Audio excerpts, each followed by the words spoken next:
Oh, there's actually liquid in those containers. Yeah. That's Diet interesting. Coke. Yeah. I thought the connection had gone. Here, just like sitting there, like, what's he doing? I'm sorry. I'm so exhausted.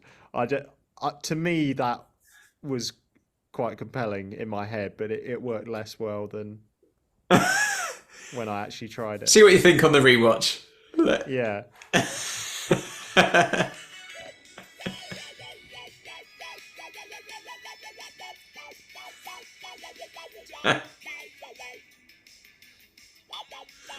What happens if you actually make a kind of croaky noise?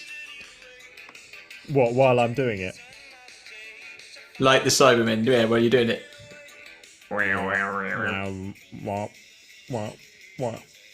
No, it doesn't work. I mean, it's worth a shot, isn't it? You never know until you try. Yeah, exactly. All right. Many great discoveries are pure accidents, so... Indeed. Shall I introduce this sheesh combobulator? Yes. Shish kebab. Hello and welcome back to the Shallow Proclamation with myself, Thomas, and my friend Paul. Another smooth start there. And I was like, I could have said so many things because you mean so much to me, Paul. But in the end, I just said, and my. But most of those aren't broadcastable, right?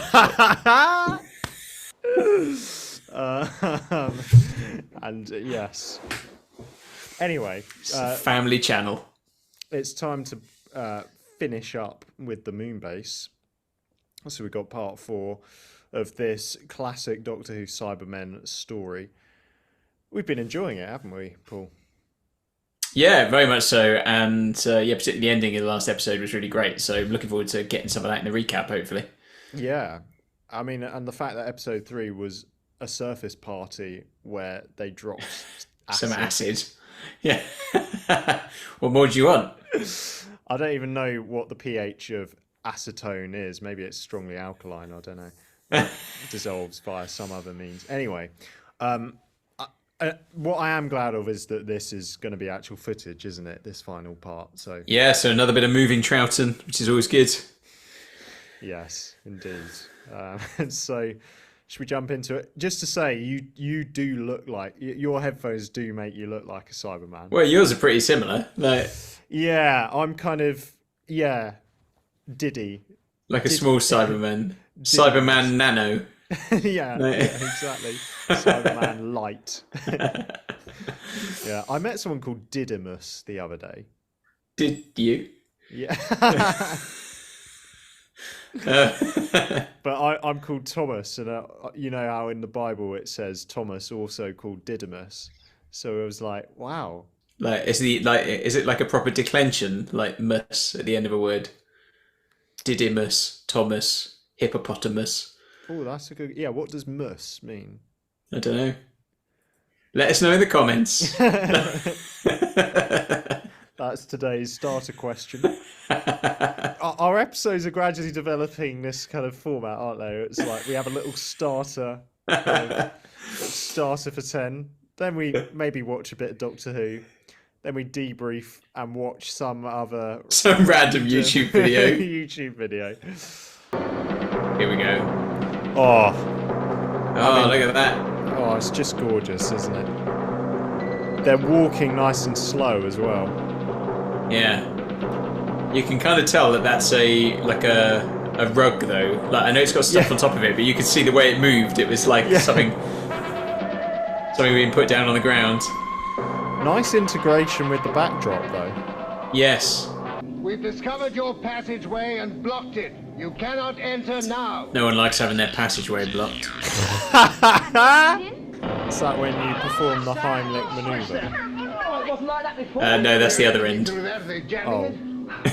lights off. Or could it It's be? all connected, isn't We're it? having a go at the aerial. Somewhere down the line. Out. Your Crazy didn't get you in the flesh. Didn't we learn in first aid training Come that when someone's choking, the first thing you do is you go up to them and say, "Are you joking? You joking? I guess to make sure that they do actually require first aid. Oh look, I there's just find that so funny. They get us Cybermen out there by every way, the these antenna creatures. thing. That's pretty good. I refuse to believe that. Yeah. I was wondering why my TV went down the other day. What does that cap do again? Is it for communication? He's put the hat on the wrong way round. Sort of, I mean, obviously before this is earlier than that, but the kind of Michael Myers figure Yes. sitting up. Yes. Oh, that's all right. We haven't passed any of them. Oh, maybe it was only Evans who's been reactivated. Aye. So 10th Planet, first Cyberman story, was what inspired The Thing, John Carpenter. And the Moonbase is what inspired Halloween. Against the door. Yeah. John Wouldn't Carpenter. hold them for long, I'm thinking. So I guess the Mate, they're next just one, flesh and blood like us. Come on, get over the other end. I don't know any more John Carpenter films. Oh, it's like on a plane. There's a bit of ham acting from that guy there. Now the Doctor's taking a bit of action here, taking a lead. Yeah, this is what maybe he was plotting and thinking that whole time. Oh, there we go. We were wondering whether the model did that when it moved, and it does. Yeah. Oh, here we go. Oh.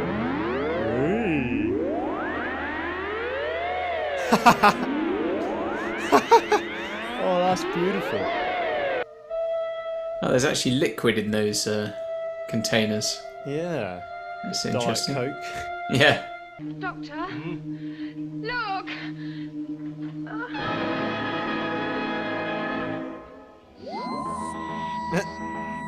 Is that a lobster claw? We were talking about our lobster thermidors last week. Yes, that's true. We were.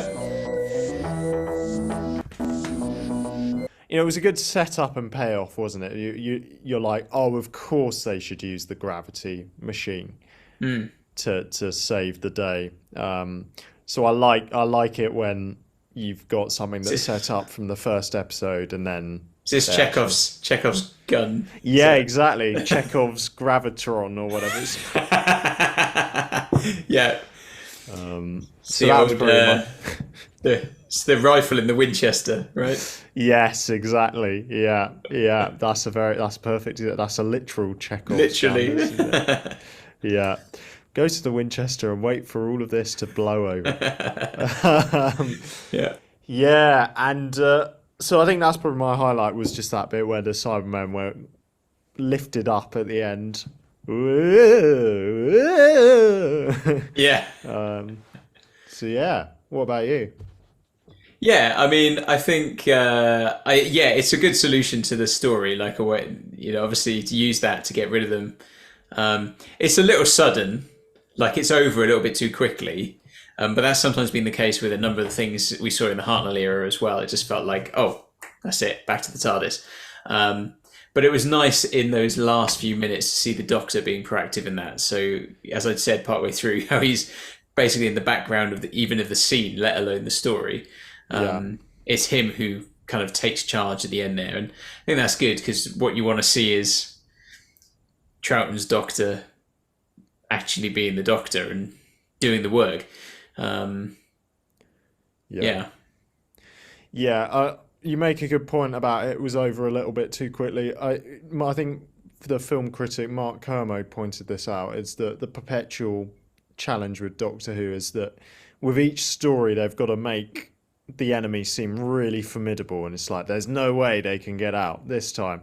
But then it's always the Doctor's like, oh yeah, reverse the polarity, done. Of course, yeah, but.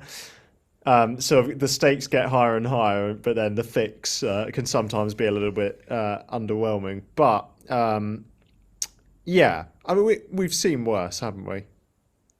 Oh yeah, by a long shot. I mean, how was the Web Planet thing defeated? They basically just came over and went. Oh yeah, I don't know. I can't remember. I've tried to blank that out of my mind. But I think it was an enjoyable story, and it's very much that format that I talked about in maybe back in episode 1 about this base under siege idea that becomes a bit of a staple for the Troughton era. But it works, you know. It'd be easy in that setting for it to become quite dull and repetitive, but I didn't feel it was. I mean, by no means, I don't think I'd watch the Moonbase and go, "Oh, this is an absolute classic" or anything. But it's definitely a serviceable story, and obviously, Cybermen being brought back, you know, it cements them as a villain for the series, really. You know, rather than like a one-off. Yeah, lots of good stuff in there, really. Yeah, food for thought. Well, thanks for watching, everyone. Do give us a subscribe if you'd like to join us for what's the next story, Paul? The Caricature. Right, I have no idea what that will entail. So, Paul's seen these before, I haven't, and we're working our way up to just the end of Doctor Who, whenever that will be.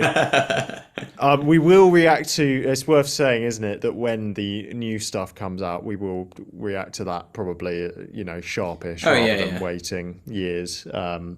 So I'm quite looking forward to the 60th specials and then the dawn of Shooty. It's going to come round before we know it, isn't it? It is, isn't it? Yeah. Did you see Shooty Gatwa at the King's coronation concert? Oh, no, I didn't actually. He was playing Romeo in Romeo and Juliet kind of scene. There you go. The only part of the coronation I saw was the crowning, where they were like... Oh, yeah, well, this was the concert on the Sunday night, like, right, rather than the coronation, but yeah. Oh, yeah, I was going to say, yeah. Like, yeah. In the middle of the coronation, and now Katy Perry will sing Roar. Yeah. So, yeah. Anyway, thanks for joining us, and we'll see you again soon. Bye-bye. Goodbye.